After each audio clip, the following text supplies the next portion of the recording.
Hi guys. Hey guys. We're back with Batman number 2 for you guys. Batman 2. We did Batman 1 recently. If you don't know what happened, go check out that video. Pause this video, go back in time, go watch that video. But now today is Batman 2. Matt Fraction and Jorge Jimenez is back again. Yes. And we'll just get this out of the way. There's not much I can say that hasn't been said about Jorge Jimenez. The artwork is just incredible. It's just like, it's amazing. It's amazing stuff. So it's really fun to read, to see these really cool photos. The Batmobile has a great shot in this issue. I just can't say enough about this artwork. The lettering, I'm going to give a shout out to the lettering. It's really good. And the story. Good. My only knock on this issue is it feels really fast. It's very fast, very short. We get like 2 extra different previews of 2 different comic books at the end. Yep. And that's just to show you see how small the comic is already. Yeah, so there's only really 2 extra on the back. So yeah, it is. The Batman 2 itself is very fast. It's very short. And it picks up right where we left off in Batman number 1 with Tim Drake and the police, right? But actually, I guess it's just a little preview before that. It's just a little past. Yeah, it's kind of cool because he is going to show Tim how to drive the Batmobile, right? And Damian is washing the Batmobile. See, I was a little peeved. He's a pro Tim Drake fan. Let's get that out of the way. I'm a pro Tim. I'm a pro Dick. I'm a pro Jason. Me and Damian do not get along. And I think Damian's is the worst character in the Bat family. I like He's a brat. I like every other character in the Bat. Thomas Fox, Duke, Azrael, Cassandra Cain. I don't care who in the Bat. Spoiler. All of them are better than Damian Wayne. Damian's grown on me. I'm not gonna lie. If Damian had 0 haters, I'm dead. Okay, I feel strongly. I am Damian's biggest hater. I'm gonna get a T-shirt. He does make the dynamic interesting. I think you need that character there. You need that bratty kid there. Insufferable. The only thing that I liked about this, not the only thing, I love this issue, but what I loved about this issue that involved Damian was when Bruce pretty much told Dim to run him over. So he tries to teach Tim how to use a Batmobile eventually, but he's going to teach him on an older car, right, with sticks. He's right, going to teach him how to drive pickup truck. And because Tim's all excited, he calls it the Batmo. And which this comic is on the lighter side, right? It's on the lighter side of Batman, and I like it, right? He's the dad, he's the mentor, and it's not all Dark Knight. He does have some funny moments in this book. Mm-hmm. Well, Damian jumps on the car, calls Tim a moron, and says, "My turn," and then. Basically, Bruce is like, release the clutch. Release the clutch. And Tim's like, he goes, release the clutch. Release it. And then he goes flying off the car. And then Alfred's like, well done, Master Bruce. Yeah, Alfred does say that. So everybody knows Damian is kind of insufferable, but you need that Damian in the storyline for me. It's okay. He's grown on me. Well, I have a cool little Damian statue over here. You can't see it. It's hidden for a good reason. No, but anyways, moving on. So we learn, how Tim got to drive for the little first flashback, time. And we see that Tim, follows this gang from Batman 1, and they're robbing that truck, and he gets in a fight with the gang. And during that fight with the gang, police show up. Two police officers show up of Gotham PD, and gun drawn, freeze. At this point, it's basically good cop, bad cop. There's one cop that wants to hey, let's chill. Right. Let's de-escalate the situation. And there's one that's completely escalating the situation. The way we know that is one of the gang members sought to flee the scene. So running away. And that cop chooses to shoot him in the back and kill him on the spot.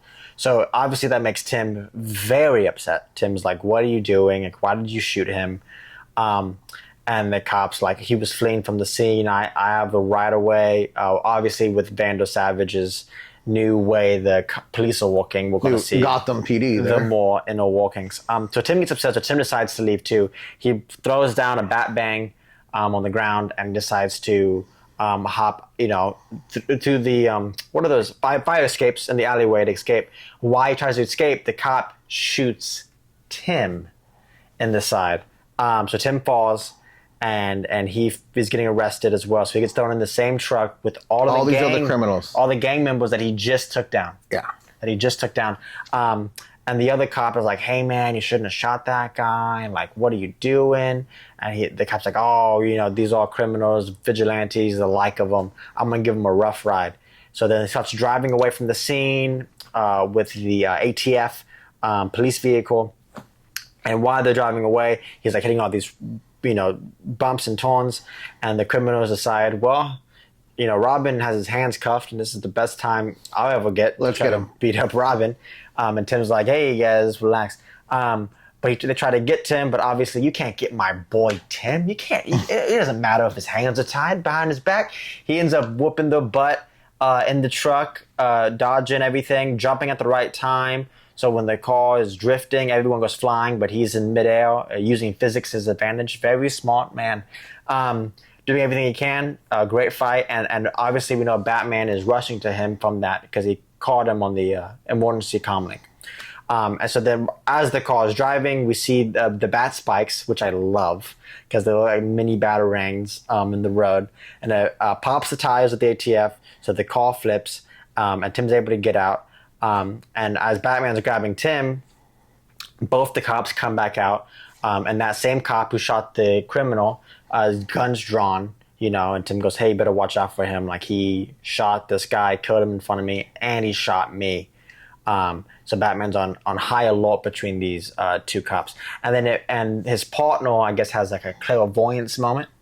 And is like, "You put your gun down, like, don't do it. That's Batman." We're trying to de-escalate our situation. Like, that's Batman. Like, what's wrong with you? That's Batman.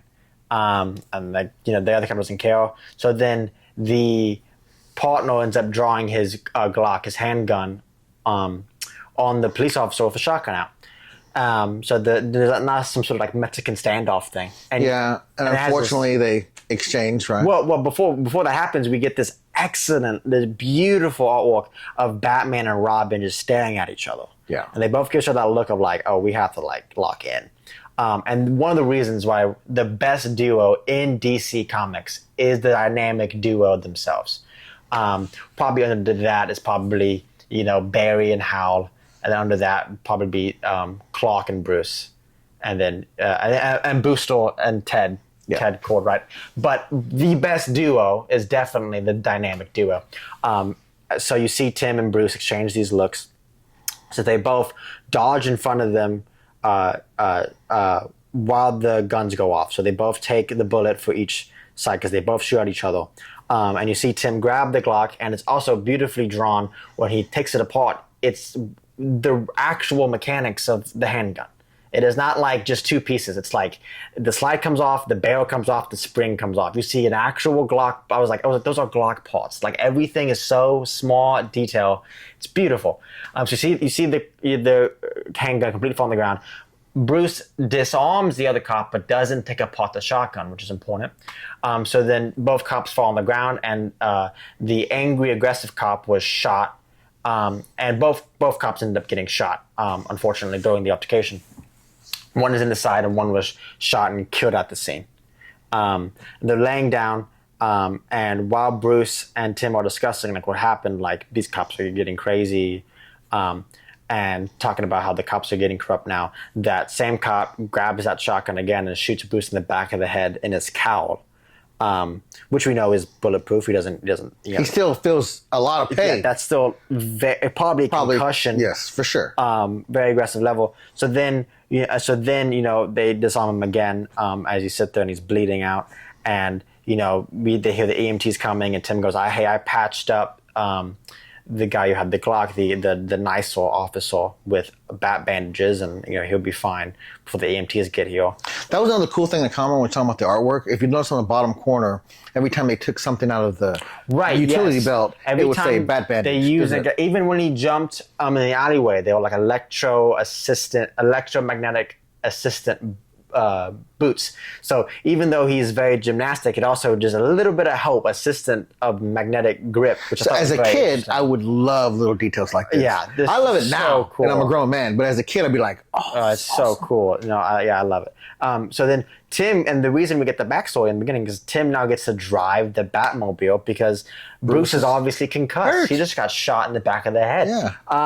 It's funny because even though Bruce is feeling that pain, he's like, I can drive. And he's like, you're not. Yeah, Tim's like, no. And Bruce is like, you're bleeding. You were shot. And Tim's like, I'm still in a better shape than you right now. Yeah, he's like, most of it was the armor. I'm good. Yeah. So he gets Bruce in the Batmobile, and then he goes to the Batmobile, and he looks down, and he goes, 14 gears? Yeah. Why do you have thought? And he starts screaming, what is wrong with you? And Bruce is like, don't scream. he's like, don't stop. That's my favorite line in the book that's coming up because he describes what the first 9 are for. Right, yeah, he goes, the first 9 are, AB, and then these 3 are for crisis, events, turbo, speed, and then there's a special one, special 13.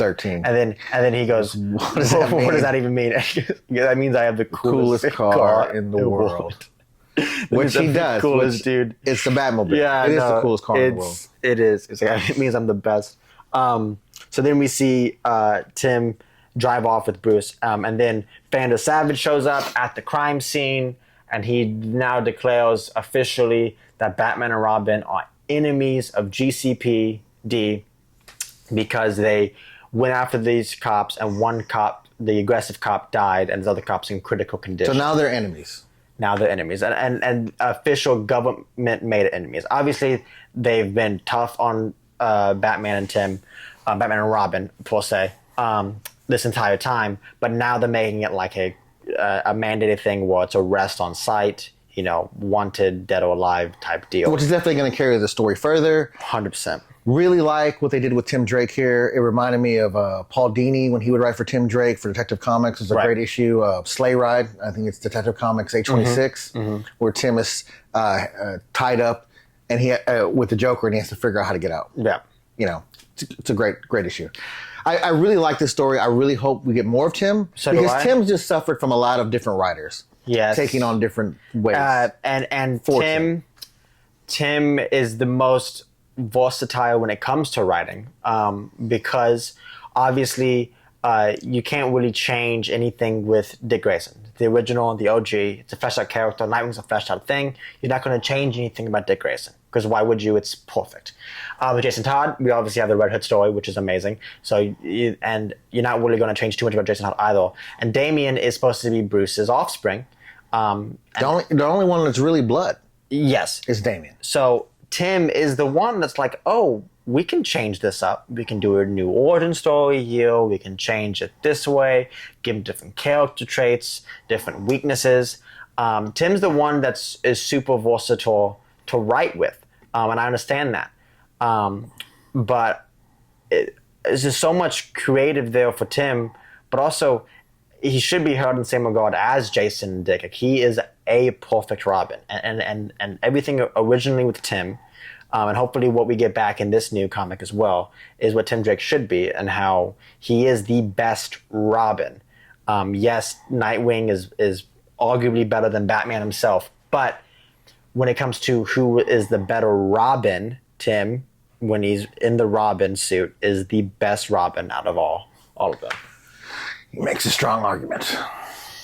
I mean, it's just the facts. So if you haven't got caught up with Batman 1 or 2, get them. You will not be disappointed. Yes, we got many different alternate covers.